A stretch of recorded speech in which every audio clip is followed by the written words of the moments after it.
Bonsoir frère Stéphane, comment ça va? Je vais bien, vous-même?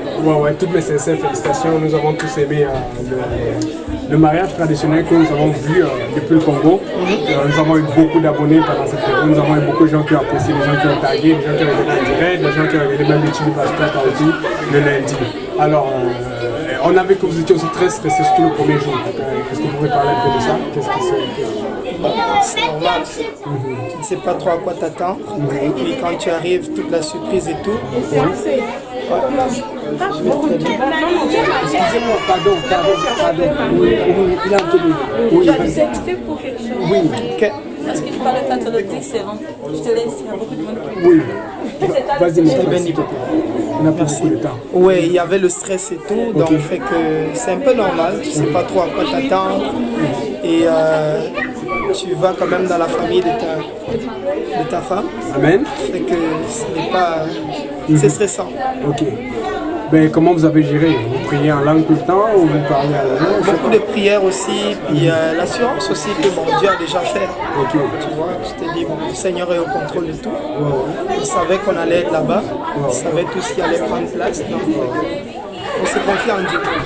On a vu au moins trois fêtes, des fêtes moyennes et des grosses fêtes. C'était pas beaucoup?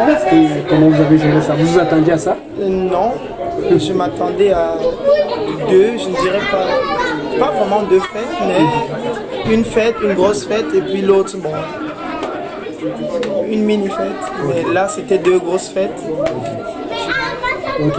Donc maintenant on va finir avec les questions qui chamaillent les auditeurs. Quelle est la différence entre le mariage traditionnel et le mariage spirituel? Ce que vous avez fait ici à l'église avec le pasteur Kaozi. La différence est la suivante, c'est que le mariage, normalement, lorsque tu regardes dans la Bible, lorsque Isaac a marié sa femme, il n'y a pas une place où on les a mariés dans l'église. Ce n'est pas pour dire qu'on ne peut pas le faire, tu vois. Et si on tient à le faire, c'est parce qu'on veut la bénédiction de Dieu. On veut que le Seigneur bénisse cela. Mais le mariage, vraiment, c'est entre deux personnes, Dieu, les familles qui s'entendent et tout.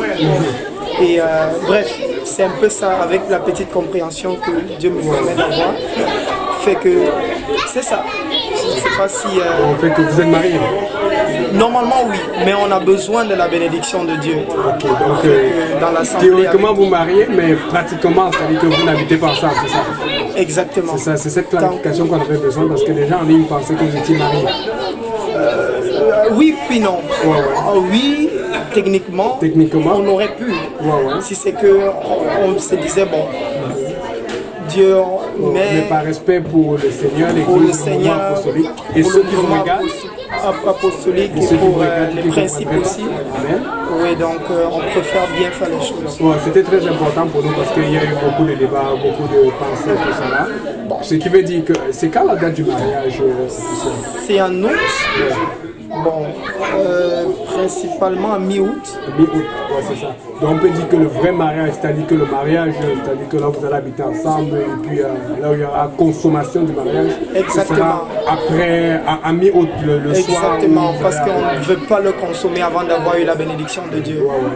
Comprenez-moi, c'était une question importante parce que ça va résoudre beaucoup de problèmes en ligne. Amen. Vous n'êtes pas encore marié, mon frère, faites attention. Quoique, on pourrait dire on l'est. Oui, je sais. Mais nous, on voulait cette clarification afin qu'on sache que le mariage traditionnel reste traditionnel, mais le mariage apostolique, comme tous les mariages que nos frères et sœurs ont fait devant le pasteur Kaozi, c'est ce mariage vraiment que nous on confirme parce que on sait ce qui fait la différence entre le mariage et le non-mariage. C'est cette possibilité de pouvoir avoir cet accès que nous n'avons pas quand nous sommes célibataires. C'est ça, c'est ce qui scelle le mariage, c'est l'acte sexuel. C'est ça.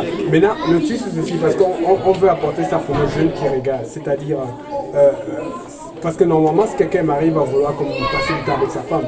Mais comment vous faites alors pour pouvoir gérer cela et attendre? Parce que pour d'autres jeunes, c'est comme c'est impossible. Il y a des gens qui me disent, oh, moi je suis marié là, je vais manger le yaourt et je vais boire le fromage.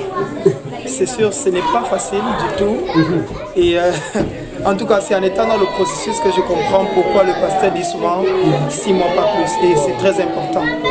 Et parce que la chair, elle demande toujours un petit peu plus. Mais je rends grâce à Dieu pour la femme qu'il me donne. Elle est vraiment très sage. Vraiment, ça ne paraît pas beaucoup, mais elle est vraiment très sage. Il y a de ces moments où en toute honnêteté, il y a de ces moments où tu es faible dans la chair et il y a de ces moments où tu as certains désirs, tu luttes avec certains désirs et elle est vraiment très sage. Je peux dire à 95% là, si je suis debout, c'est vraiment... que vraiment, si toutes les sœurs pouvaient vraiment prendre... Un peu comme la sœur Tabitha. Oui, elle est vraiment... Parce Elle est que spéciale. déjà, la sœur Tabitha, elle est irrésistible. Je dirais oui.